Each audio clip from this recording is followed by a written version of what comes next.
பெரியவர் ஒருவர் எப்போதும் அழுது கொண்டு சோகமாகவே இருந்து வந்தார். அதனால் எல்லாரும் அவரை அழுமூஞ்சி என்று அழைக்க ஆரம்பித்தனர். இதனால் வருத்தமடைந்த பெரியவர் துறவி ஒருவரை சந்தித்து தன்னுடைய குறையை சொன்னார்.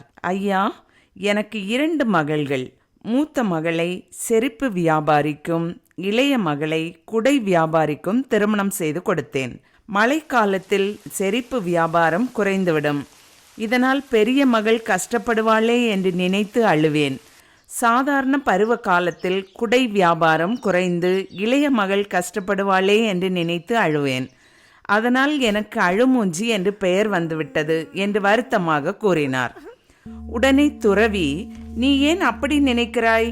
மழைக்காலத்தில் குடை வியாபாரம் நன்றாக நடக்குமே, அப்போது உன்னுடைய இளைய மகள் சந்தோஷமாக இருப்பாள் என்று நினைத்து சந்தோஷப்படு.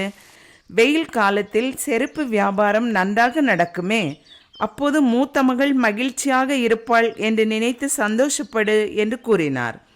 பெரியவர் அதன்படியே நடக்க ஆரம்பித்தார். அவருடைய அழுமூஞ்சி என்ற பட்டமும் மறைய ஆரம்பித்தது. துன்பம் ஒன்று வரும்போது சாதாரண மக்களால் அதனை தாங்க முடியாது. மிகவும் வருந்துவார்கள், துடித்து போய் விடுவார்கள். ஆனால் இதனாலெல்லாம் வரக்கூடிய துன்பம் மறைந்து விடாது. இன்பமும் துன்பமும் இயல்பான செயல்களே. அவற்றை இன்பமாக எதிர்கொள்வதும் துன்பமாக எதிர்கொள்வதும் நம்முடைய மனதின் செயல்களே.